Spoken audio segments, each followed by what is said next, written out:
after you watch this video lesson, click on the link that's right down below, and that will take you over to practicelegatar.com, and there you can practice your C melodic minor scales. 7 different positions. Full backing tracks at 15 tempos, videos at 15 tempos, tablature, notation, full lesson, everything you need to help you to improve your playing. The first question would be, what is the melodic minor scale? There's 2 approaches for looking at the melodic minor scale. One would be taking the natural minor scale and raising the 6th and 7th degree by a half step. Now, there are what we would call the jazz melodic minor scale, where we don't alter the scale going up to going down, and then there's also the traditional melodic minor scale, where we play the scale one way ascending and a different way descending. So if we begin with a C major scale, we could start here on the 8th fret. We could just simply play C, D, E, F, G, A, B, C, descend back down. The notes there are C, D, E, F, G, A, B, C, which is of course root, 2nd, major 3rd, 4th, perfect 5th, natural 6th, major 7th, and then root again.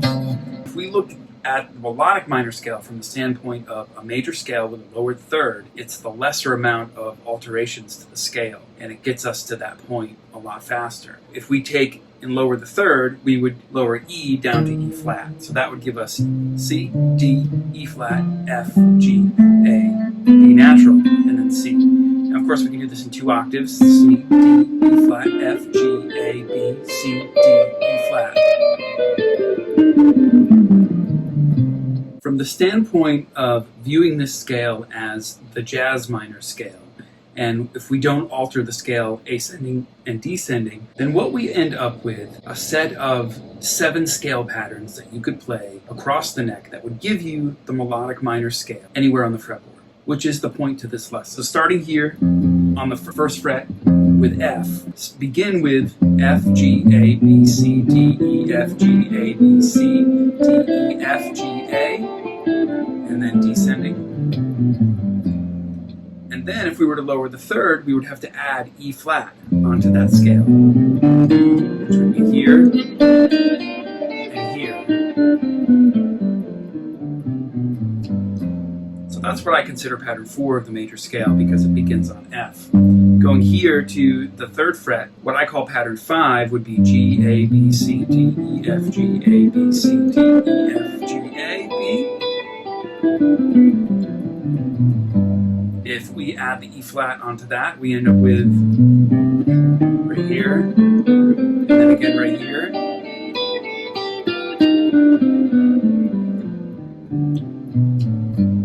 Now going to A on the 5th fret, here's A.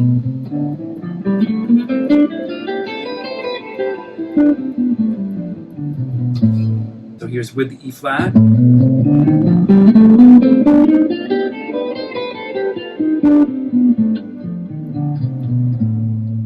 And then starting from B, we'll just simply add the E flat in.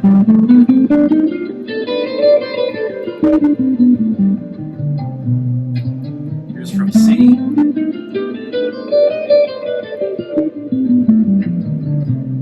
Here's from D.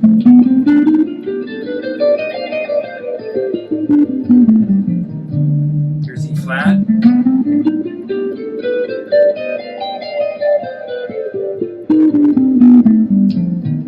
And then, of course, we would work our way back down. The thing that we want to be able to do, to be able to use the melodic minor scale in harmonic context or in chord progressions, is to eventually be able to understand what chords go along with this scale. If we go back to the major scale, everything starts there, and if we look at the chords in the key of C, we just simply start with the 1 chord, which would be C, then D minor, then E minor, then F, G, A minor, the B minor chord with the flatted 5th, or B minor 7 flat 5 in this case, and C. Another term for that chord is half diminished.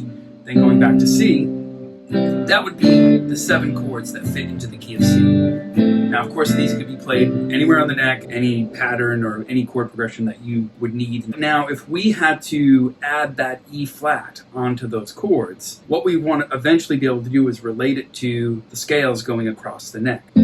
again, starting on F, here's an F chord. If we made that a 4-note chord, which would give us the flat 7th, which is E flat,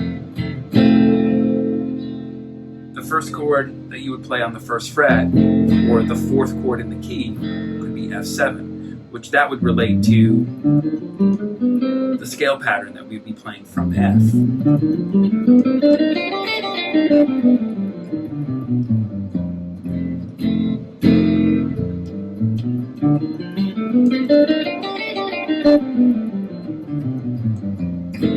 Now if we move up to G, now the natural scale, or the natural Mixolydian scale that you would play over G7 in the key of C, of course it's just a C major scale, but we add that E flat onto it.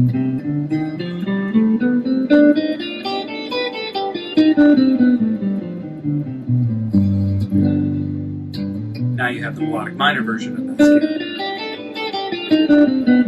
Now going up to A, usually in the key of C, the A chord is a minor 7 or a minor chord. But of course with the E flat we end up with a minor 7 flat 5. So from there it would be A, B, C, D, E flat, F, G, A.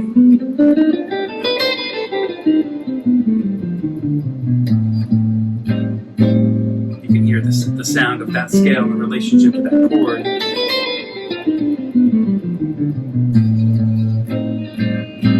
And then moving to B, it's actually another minor 7 5 5, which is the normal half diminished chord that fits into the key of C, but with the E flat on it.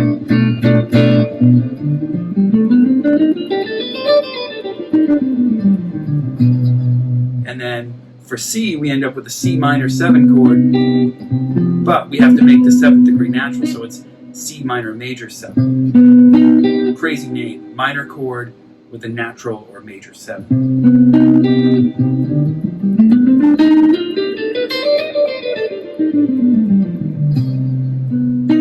So in C melodic minor, this would be the 1 chord or the home chord. And then the 2 chord would be D minor 7, which is also Dorian flat 2, if you want to be crazy. And then of course, the flat 3 major 7 sharp 5 chord, because we're starting on E flat. It's a major 7 chord, but we need the B natural. And of course we don't want the B flat in that setting, because for it to be melodic minor, it's the natural 6th with the lower 3rd. Or the other way to look at this would be if we were doing a C minor scale, and we made the 6th degree natural, the 7th degree natural. Of course, that gets you to the same exact place. But this would be the 7 chords that, with the melodic minor scale, all in this one key. Ultimately, you could write chord progressions based around those 7 chords and get some super unique and crazy sounding chord progressions following that basic chord scale. So here are some things that you can practice for this. You making sure that you know the 7 patterns of the major scale going across the neck. I start them all with my first finger, going back to this idea. I call that pattern 4, pattern 5, pattern 6,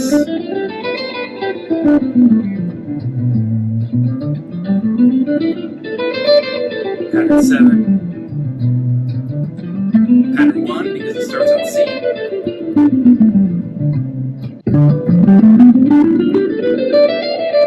pattern 2 is Dorian, pattern 3 is Phrygian.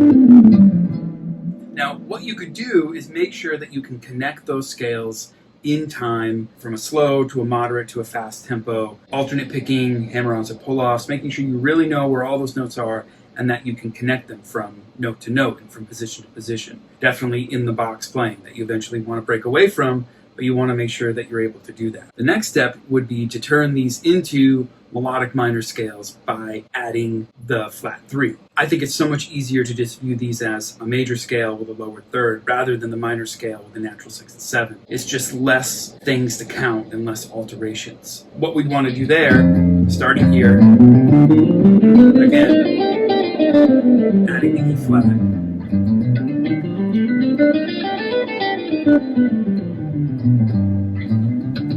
And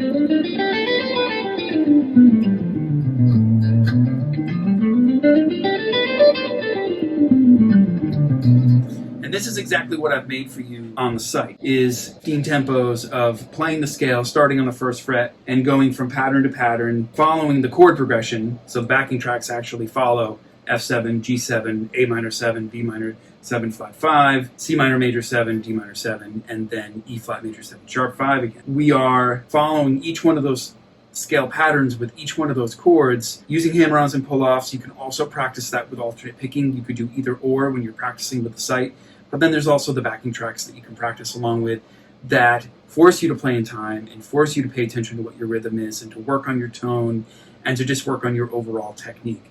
So it's supposed to be a practice tool. It's supposed to be an aid for you to master these patterns and get a better understanding of how the scales work, also how the scales work in relationship to the chord progressions. I hope you've enjoyed this lesson. Click on the link that's below, and that will take you over to practicetheguitar.com. And there you can sign up, join, and you can practice these 7 melodic minor scale patterns at 15 different tempos with full tablature, notation, backing tracks at 15 different tempos, everything you need to help you to improve your playing. Go check it out.